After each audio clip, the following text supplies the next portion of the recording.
होनी चाहिए, IE should be less, ये कैसी होनी चाहिए, लेस होनी चाहिए। और IE किसके लिए होती है, न्यूट्रल एटम से हमें क्या करना होता है, न्यूट्रल एटम को हमें किस में कन्वर्ट करना होता है, केटायन में।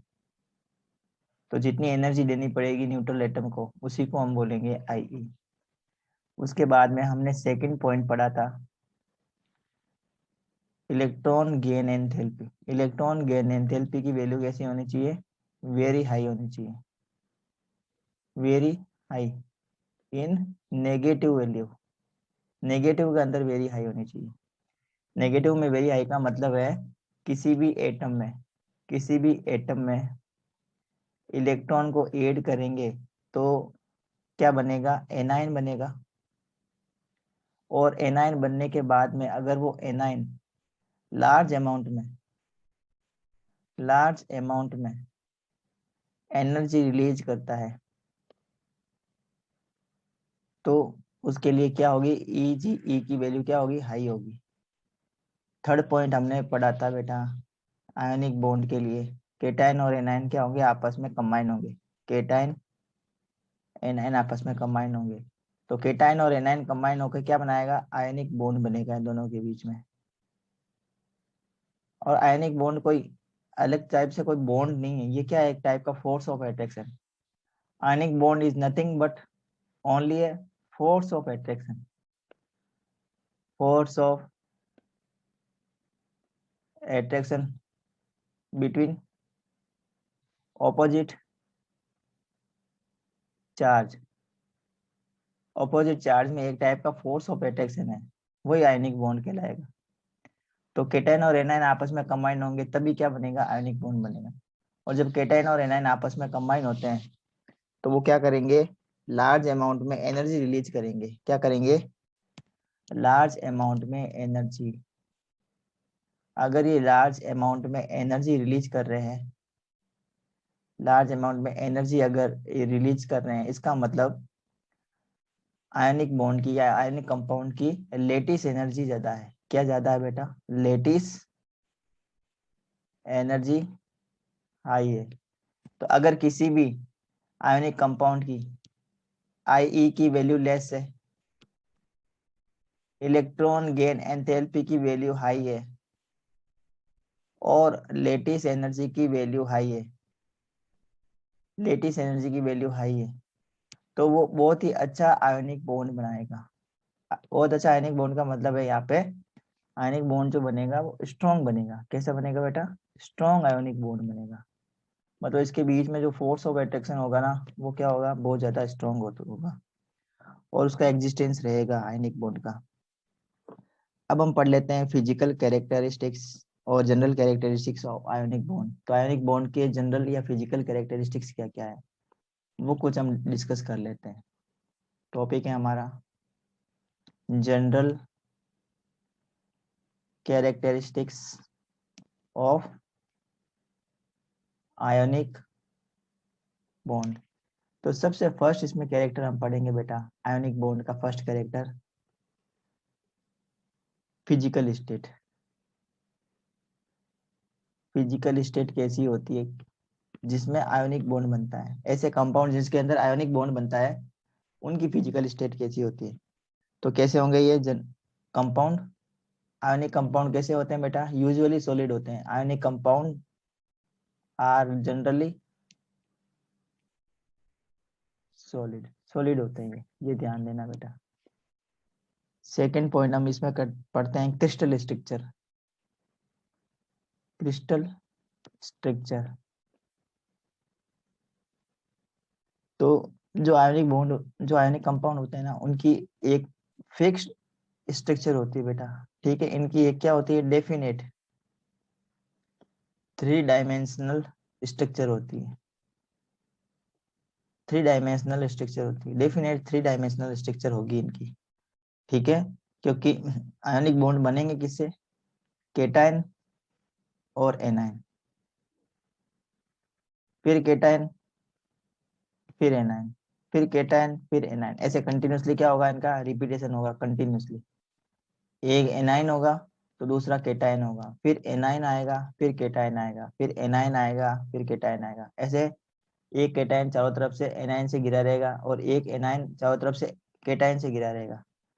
ठीक है, तो इनकी फिक्स क्या होती है, क्रिस्टल स्ट्रक्चर होती है, ये ध्यान देंगे आप। फिर हम थर्ड पॉइंट पढ़ेंगे मेल्टिंग पॉइंट और बॉइलिंग पॉइंट के बारे में।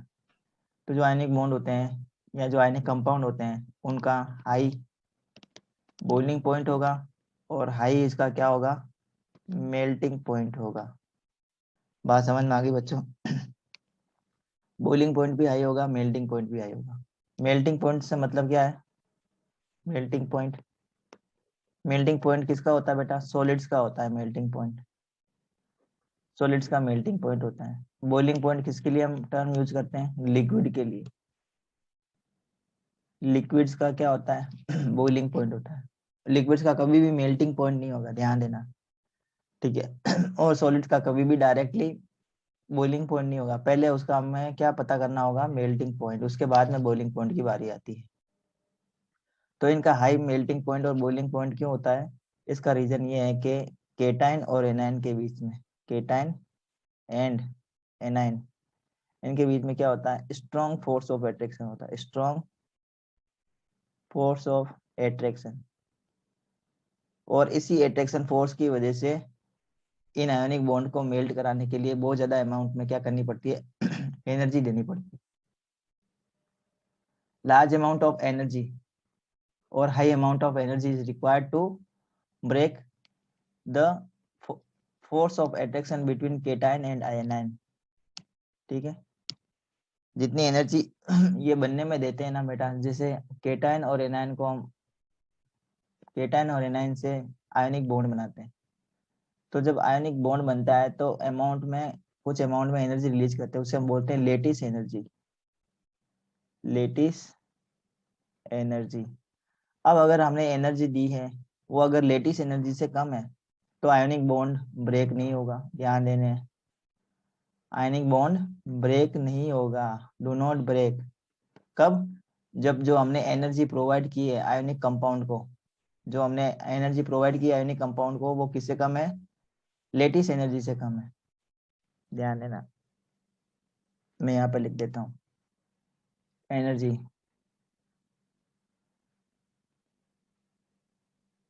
एनर्जी का मतलब यहाँ पे कौन सी है, हीट एनर्जी से, heat energy given to the ionic bond, या हम यहाँ पे लिख देते हैं ionic compound, if it is less than lattice energy of that, lattice energy of ionic compound. तो क्या होगा, आयोनिक कंपाउंड मेल्ट नहीं होगा, ionic compound do not dissociate into its ion. ठीक है, ये डिसोसिएट नहीं होगा, ये अपने आयंस के अंदर टूटेगा नहीं, ये ब्रेक नहीं होगा। ठीक है, वो वैसे के वैसे रहेगा, डू नॉट ब्रेक, यहाँ लिख देता हूँ डू नॉट, या ionic bond do not break, ionic bond do not break. कब, जो हम एनर्जी प्रोवाइड कर रहे हैं आयोनिक बॉन्ड को या आयोनिक कंपाउंड को, जो हम एनर्जी दे रहे हैं उसको मेल्ट कराने के लिए, वो एनर्जी का अमाउंट अगर लेटिस एनर्जी से कम है, किससे कम है बेटा, लेटिस एनर्जी से कम है, तो वो आयोनिक बॉन्ड वैसा वैसा रहेगा, वो बॉन्ड ब्रेक नहीं होगा। और बॉन्ड ब्रेक नहीं होगा तो वो उसका वो लिक्विड फॉर्म में नहीं आएगा, क्योंकि जो आयोनिक कंपाउंड होते हैं वो कैसे होते हैं, नेचर में सॉलिड होते हैं। तो सॉलिड को लिक्विड में कन्वर्ट करने के लिए हमें क्या करना पड़ेगा, उनको गर्म करना पड़ेगा, उनको हीट एनर्जी देनी पड़ेगी। और जो हम हीट एनर्जी दे रहे हैं बच्चा, वो उस आयोनिक बॉन्ड की लेटिस एनर्जी से कम है। अगर मान लो हमने कम एनर्जी दी, लेकिन उस आयोनिक बॉन्ड की लेटिस एनर्जी की वैल्यू बहुत ज्यादा आई है, तो वो मेल्ट नहीं होगा। ठीक है, मेल्ट कब होगा, जब हम एनर्जी दे रहे हैं वो किससे ज्यादा है, लेटिस एनर्जी से ज्यादा है। जो हम एनर्जी प्रोवाइड कर रहे हैं ना, या जो हम हीट एनर्जी आयनिक बॉन्ड को तोड़ने के लिए आयनिक कंपाउंड को सप्लाई कर रहे हैं, उसकी वैल्यू अगर ज्यादा है किससे, उस आयनिक कंपाउंड की लेटिस एनर्जी से।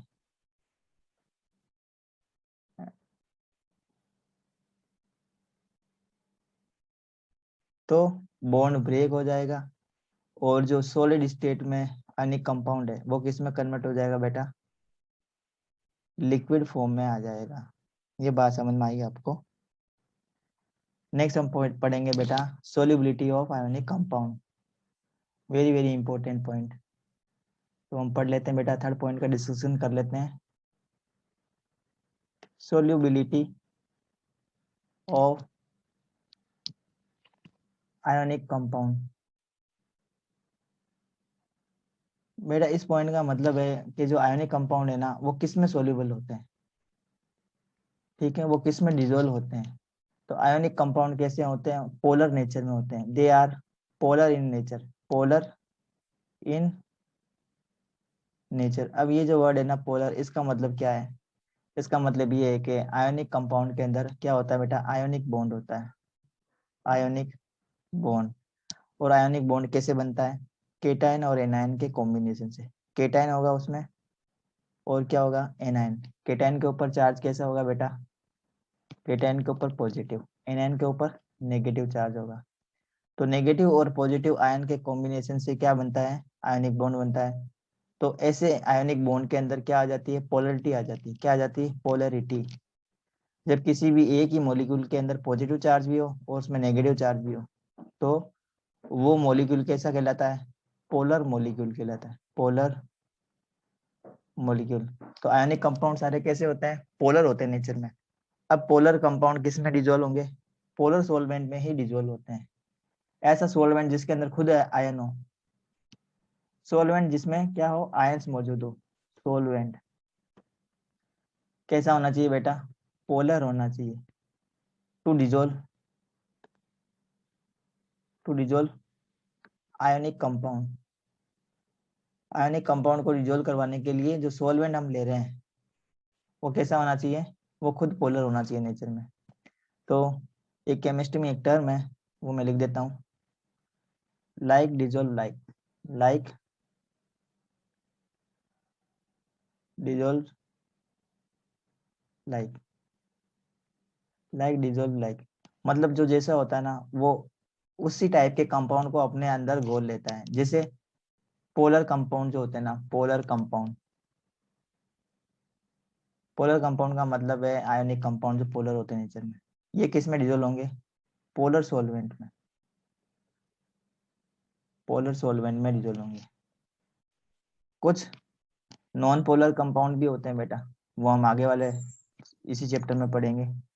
नॉन पोलर कंपाउंड, उनमें किसी भी टाइप की कोई भी पोलरिटी इतनी नहीं होती, तो उनमें कोई भी पॉजिटिव नेगेटिव आयन नहीं होते।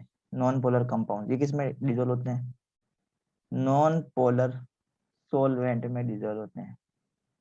ये जो मैं वर्ड लिख रहा हूँ ना बेटा, सोलवेंट, इसका मीनिंग आपको पता होना चाहिए। सोलवेंट का मतलब होता है एक ऐसा सब्सटेंस जिसके अंदर हम कोई चीज को डिजोल्व करते हैं, सब्सटेंस इन विच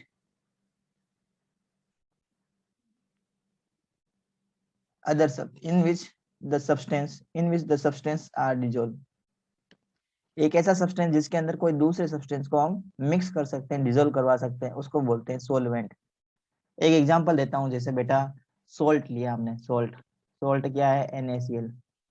इसको हम पानी में आराम से डिजोल्व करवा सकते हैं। तो ये तो हमारा हो गया कंपाउंड। और हमें ये भी पता है कि NaCl कैसा कंपाउंड है, आयोनिक कंपाउंड है। और यहाँ पे ये जो वाटर है ना, ये पानी के अंदर आराम से डिजोल्व हो जा रहा है। इसका मतलब पानी कैसा होना चाहिए, पोलर कंपाउंड होना चाहिए। कैसा होना चाहिए बेटा, पोलर कंपाउंड होना चाहिए। तो पानी पोलर कंपाउंड ही है, ये पोलर होता है, पोलर कंपाउंड है वाटर। तो वाटर का फॉर्मूला आप सभी बच्चों को पता है वैसे, H2O। तो देखो इसके अंदर H+ आयन होता है और OH नेगेटिव आयन होता है। इसी टाइप से जो NaCl है ना, इसके अंदर भी आयन्स होते हैं। कौन से, Na+ एंड Cl नेगेटिव। तो देखो इनमें भी चार्ज है, इसमें भी चार्ज है, पानी में भी चार्ज पार्टिकल मिल देंगे आपको, और जो NaCl है उसमें भी चार्ज पार्टिकल आपको मिलते हैं। तो दोनों में चार्ज पार्टिकल है, तो पोलर कंपाउंड पोलर सॉल्वेंट के अंदर डिजोल्व हो जाता है। और दूसरा जो वाटर है ना बेटा, वाटर, वाटर को हम बोलते हैं universal solvent. Water is universal solvent. Water को हम यूनिवर्सल सॉल्वेंट कहते हैं।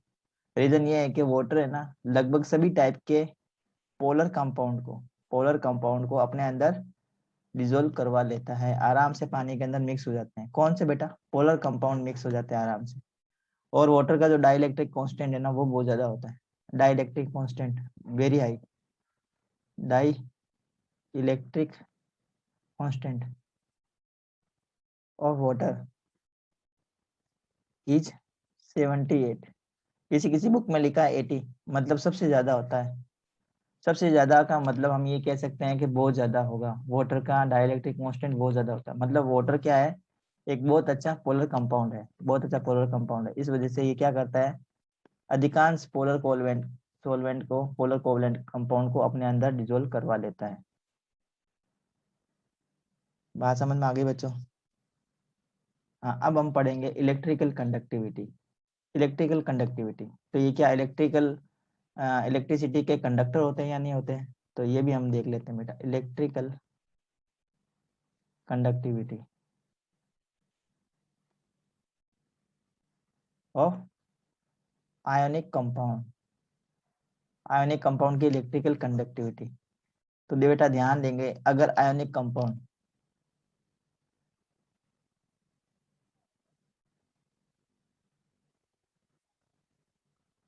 अगर सॉलिड फॉर्म में है वो, अगर वो सॉलिड है तो वो क्या होगा?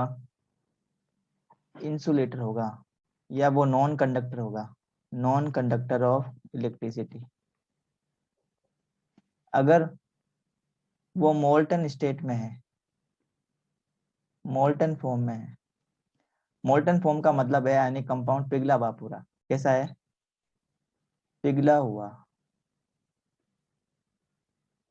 पिघला हुआ आयोनिक कंपाउंड, उसको बोलते हैं molten form of ionic compound. तो अगर इस टाइप का आयोनिक कंपाउंड है हमारे पास में, तो वो क्या होगा? गुड कंडक्टर होगा, good conductor of electricity, electricity का गुड कंडक्टर होगा। तीसरा हम बात कर लेते हैं बेटा aqueous form, aqueous form of ionic compound, aqueous form of ionic compound. Ionic form का कैसा फॉर्म, आयोनिक कंपाउंड हमने कैसे लिया? एक्वस फॉर्म में लिया है। वो भी क्या होगा? गुड कंडक्टर होगा, good conductor of electricity, electricity का गुड कंडक्टर होगा।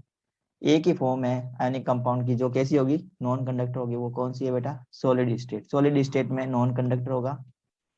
बाकी अगर मोल्टन फॉर्म में ले लो या एक्वस फॉर्म में लो तो कैसे होंगे? गुड कंडक्टर होता है। अब देखो बेटा, अब हमने यहाँ पे लिखा है एक टर्म लिखी है एक्वस फॉर्म। एक्वस फॉर्म का मतलब क्या होता है? जब हम आयनिक कंपाउंड को वाटर में डिजोल्व कर देते हैं, जब हम आयनिक कंपाउंड को किस में डिजोल्व करते हैं बेटा? वाटर में। तो इसे बोलेंगे aqueous form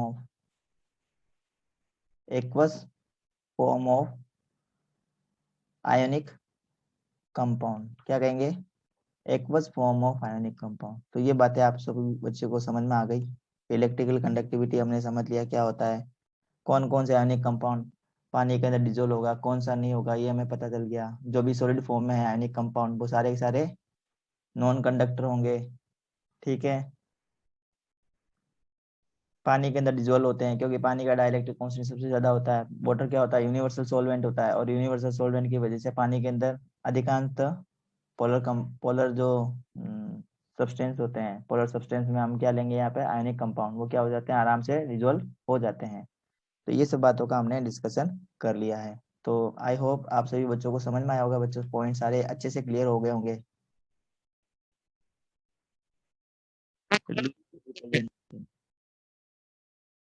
Louis representation of simple molecules and ions. तो बेटा ये जो है ना लुइस रिप्रेजेंटेशन, ये साइंटिस्ट लुइस ने बताई थी। और किसके ऊपर बेस्ड है? ये ऑक्टेट के ऊपर बेस्ड है। मतलब उसका ऑक्टेट कंप्लीट है या नहीं है उसके ऊपर बेस्ड है ये पूरा का पूरा। तो इसमें लुईस डॉट स्ट्रक्चर बनानी है हमें। लुईस डॉट स्ट्रक्चर का मतलब जो भी इसके अंदर वैलेंस इलेक्ट्रॉन होते हैं ना, उनको हमें डॉट के फॉर्म में बताना है। समझे?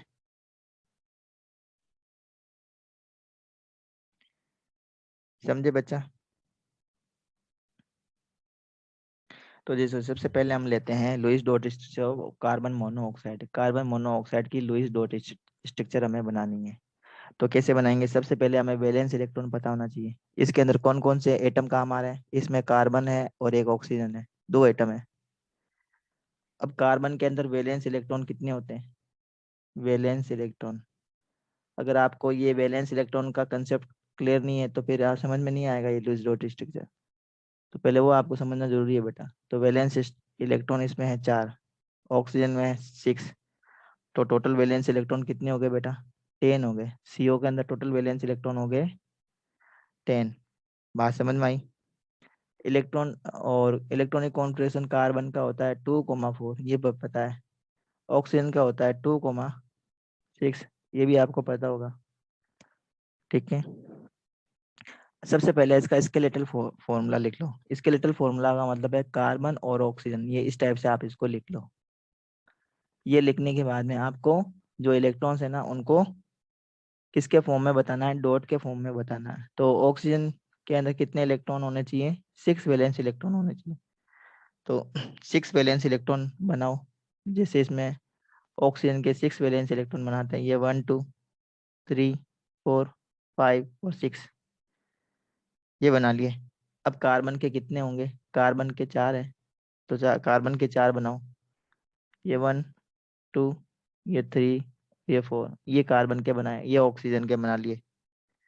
ठीक है, अब हमें क्या करना है बेटा? अब बेटा इसमें ध्यान देंगे बात।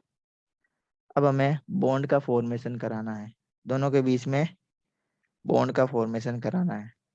तो बॉन्ड का फॉर्मेशन देखो, ये बात आप ध्यान देंगे कि जो कार्बन मोनोऑक्साइड है ना, इसके अंदर क्या होता है? रेजोनेंस होता है। ठीक है, इसमें क्या होगा बेटा? रेजोनेंस। रेजोनेंस आपको हम बाद में समझाएंगे किस टाइप से क्या रेजोनेंस होता है, वो आपको मैं बताऊंगा बाद में। ठीक है, तो सबसे पहले तो आपको इस टाइप से स्ट्रक्चर बना लेनी है कार्बन मोनोऑक्साइड के अंदर। अब देखो यहाँ पे, क्या कार्बन का ऑक्टेट कंप्लीट है इस केस में? नहीं है। सर। ठीक है, तो अब कार्बन को ऑक्टेट भी तो कंप्लीट करवाना है कार्बन का। तो कार्बन का ऑक्टेट कैसे कंप्लीट होगा? देखो, कार्बन, ये मैंने लिखा कार्बन और ये मैंने लिखा ऑक्सीजन।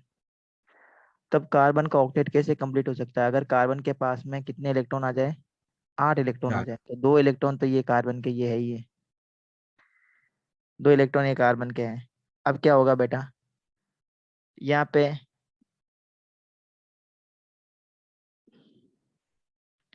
ध्यान देंगे। अब इसको ऑक्टेट कंप्लीट करना है तो क्या करना होगा? इसको 3 बॉन्ड बनाने होंगे। किससे? ऑक्सीजन के साथ में 3 बॉन्ड बनाने होंगे, ट्रिपल कोवलेंट बॉन्ड बनाना होगा। तो वो ट्रिपल कोवलेंट बॉन्ड कैसे बनेगा? देखो ध्यान से देखेंगे इस टाइप से।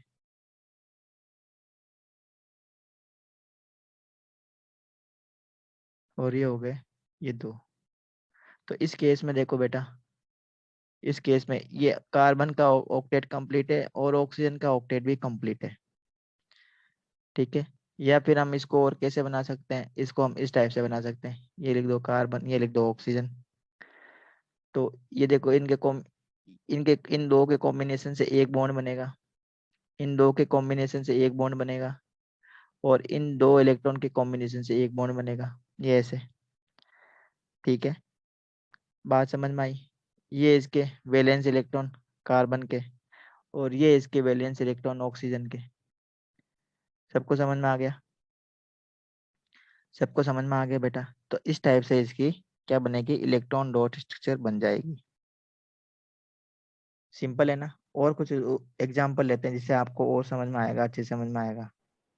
जैसे हम एक बहुत सिंपल एग्जांपल ले लेते हैं, बेटा वाटर का एग्जांपल लेते हैं, वाटर का H2O। इसकी इलेक्ट्रॉन डॉट स्ट्रक्चर फॉर्मूला या लुईस डॉट स्ट्रक्चर बनानी है। तो सबसे पहले तो आप इसका स्केलेटल फॉर्मूला बना लो। H लिखो, O लिखो और H लिखो। ऑक्सीजन के पास में वैलेंस इलेक्ट्रॉन कितने होंगे बेटा? ऑक्सीजन के होते हैं 6। हाइड्रोजन के कितने होते हैं वैलेंस इलेक्ट्रॉन? सिर्फ एक होता है। ठीक है, हाइड्रोजन का सिर्फ एक इलेक्ट्रॉन होगा, ऑक्सीजन के पास में 6 वैलेंस इलेक्ट्रॉन होंगे। तो देखो देखो किस टाइप से वैलेंस इलेक्ट्रॉन बनाना है। ये हाइड्रोजन का बनाया है, देखो ये हाइड्रोजन का, जो रेड कलर वाला है वो हाइड्रोजन का है। अब मैं बना लेता हूँ ऑक्सीजन का। ऑक्सीजन का मैं बना रहा हूँ व्हाइट से, ध्यान देंगे। तो ये मैंने बनाया ऑक्सीजन का। टोटल ऑक्सीजन के पास में कितने होने चाहिए? 6 होने चाहिए। कितने बनाए मैंने? 2 बना लिए। 3 4 5 एंड 6। अब देखो क्या ऑक्सीजन का ऑक्टेट कंप्लीट है? यस, ऑक्सीजन का ऑक्टेट कंप्लीट है। कैसे? देखो यहाँ पे ऐसे, ये ऑक्सीजन का ऑक्टेट कंप्लीट है। अब हाइड्रोजन क्या करेगा? हाइड्रोजन सिर्फ डुप्लेट कंप्लीट करता है। डुप्लेट कंप्लीट करने का मतलब है 2 इलेक्ट्रॉन कंप्लीट होने चाहिए इसके आउटर मोस्ट ऑर्बिट में, तो उसको बोलते हैं डुप्लेट। कंप्लीशन ऑफ डुप्लेट, ये कंप्लीट हो गया। ये इस हाइड्रोजन का कंप्लीट हो गया। तो ये इसका क्या बन गया? Lewis dot structure of water. समझ में आई बच्चा? अब हम करेंगे अमोनिया की प्रैक्टिस। तो जितना आप प्रैक्टिस करोगे उतना आप लोगों के लिए फायदेमंद है बेटा। NH3 molecule. तो सबसे पहले आपको इसकी स्ट्रक्चरल फॉर्मूला पता होना चाहिए। तो अमोनिया को हम लिखते हैं, देखो N, हाइड्रोजन, हाइड्रोजन और हाइड्रोजन, इस टाइप से हम इसको अमोनिया को रिप्रेजेंट करते हैं। ठीक है बेटा। अब हमें ये भी पता होना चाहिए कि नाइट्रोजन में वैलेंस इलेक्ट्रॉन कितने होंगे, हाइड्रोजन में कितने होंगे। अभी हमने सीखा हाइड्रोजन में 1 है। नाइट्रोजन के जो वैलेंस इलेक्ट्रॉन है बेटा वो होते हैं टोटल 5। इलेक्ट्रॉनिक कॉन्फ़िगरेशन की बात करते हैं तो 2,5। के में 2 इलेक्ट्रॉन, एल में 5 इलेक्ट्रॉन। तो चलिए बच्चों बना लेते हैं electron dot structural formula for ammonia. हम इसको लुईस स्ट्रक्चर भी बोलते हैं। तो नाइट्रोजन के पास में टोटल 5 इलेक्ट्रॉन होंगे। ये 5 इलेक्ट्रॉन नाइट्रोजन के, ये मैंने बना दिए 5 इलेक्ट्रॉन। अब हाइड्रोजन के बना लेते हैं बेटा। हाइड्रोजन के पास में सिर्फ एक ही इलेक्ट्रॉन होता है, ये 1 इलेक्ट्रॉन हाइड्रोजन का। अब क्या करना है बेटा? हाइड्रोजन तो करेगा अपना डुप्लेट कंप्लीट। डुप्लेट कंप्लीट का मतलब है सिर्फ 2 electron in outer most orbit. एक ही तो ऑर्बिट होता है इसका, वही आउटर मोस्ट ऑर्बिट है इसका। तो ये हो गया 2 इलेक्ट्रॉन कंप्लीट। अब अब ये जो नाइट्रोजन है इसको करना है ऑक्टेट कंप्लीट। तो ऑक्टेट कंप्लीट हो रहा है क्या? हाँ हो रहा है। देखो ये 2 इलेक्ट्रॉन की, 2 ये और 2 ये, कितने हो गए? 6 और ये 2 8। तो ये 8 इलेक्ट्रॉन इसके कंप्लीट हो रहे हैं इस टाइप से। ये 8 इलेक्ट्रॉन इस टाइप से इसके कंप्लीट हो गए, तो इसका भी ऑक्टेट कंप्लीट हो गया। इस टाइप से हम बनाएंगे। एक बहुत ही सिंपल आपको दे देता हूँ बेटा बनाने के लिए। आपको बनाना है मीथेन का CH4 मॉलिक्यूल। मीथेन का मॉलिक्यूल है, उसका आपको बनाना है लुईस स्ट्रक्चर। बना लोगे आप? पहले देखो कार्बन लिखोगे ऐसे, हाइड्रोजन, हाइड्रोजन, हाइड्रोजन और हाइड्रोजन, इस टाइप से लिखोगे। फिर कार्बन के वैलेंस इलेक्ट्रॉन लिखना है आपको, हाइड्रोजन के वैलेंस इलेक्ट्रॉन लिखना है। हाइड्रोजन के केस में आपको डुप्लेट कंप्लीट करना है, डुप्लेट। ऑक्सीजन के केस में आपको ऑक्टेट कंप्लीट करना है। ऑक्टेट मतलब 8 इलेक्ट्रॉन कंप्लीट होने चाहिए, तो वो लुईस स्ट्रक्चर बन जाएगी इसकी सक्सेसफुली। अब हम बनाते हैं इथाइलिन का। Ethylene, electron dot formula for ethylene. Ethylene का फॉर्मूला है बेटा C2H4। ठीक है। इसमें कार्बन और कार्बन के बीच में डबल कोवलेंट बॉन्ड आएगा। कार्बन कार्बन के बीच में कौन सा बॉन्ड आएगा बेटा? Double covalent bond. तो सबसे पहले आप लिखो कार्बन, ये कार्बन। कार्बन के वैलेंस इलेक्ट्रॉन हमें पता चल ही गया अब 4, हाइड्रोजन का 1। तो कार्बन और कार्बन के बीच में डबल कोवलेंट बॉन्ड है, तो यहाँ पे ये कार्बन के इलेक्ट्रॉन लिखे। ठीक है। अब ध्यान देंगे बेटा, ये इस कार्बन के इलेक्ट्रॉन से, कार्बन के पास में, इस कार्बन के पास में टोटल कितने इलेक्ट्रॉन है? इसके पास में टोटल 4 इलेक्ट्रॉन है। और इसके पास में टोटल कितने इलेक्ट्रॉन है? वैलेंस इलेक्ट्रॉन, इसके पास में भी 4 इलेक्ट्रॉन है। तो ये 4 इलेक्ट्रॉन इस टाइप से लिख दिए। अब हमें क्या करना है बेटा? हाइड्रोजन लगाना है। तो यहाँ पे मैंने लिखा एक हाइड्रोजन, यहाँ लिखा एक मैंने हाइड्रोजन, यहाँ पर भी लिखा हाइड्रोजन और यहाँ लिखा हाइड्रोजन। तो हाइड्रोजन क्या करेगा? हाइड्रोजन करेगा अपना डुप्लेट कंप्लीट। क्या करेगा? हाइड्रोजन को डुप्लेट कंप्लीट करना है। तो ये हाइड्रोजन का सिर्फ एक इलेक्ट्रॉन, ये इसका एक इलेक्ट्रॉन, इस हाइड्रोजन का इलेक्ट्रॉन, इस हाइड्रोजन का इलेक्ट्रॉन। अब हाइड्रोजन का डुप्लेट कंप्लीट हो रहा है? यस सर हो रहा है। देखो ये कंप्लीट हो गया, ये इसका कंप्लीट हो गया डुप्लेट। ठीक है बच्चा, समझ में आ रही है यहाँ तक बात? और यहाँ पे भी हो रहा है, देखो यूट्यूब पे दे रखा है बेटा इसको, तो आप देख सकते हैं वहां पर भी। तो इस कार्बन का ऑक्टेट कंप्लीट करवाना है, तो ये देखो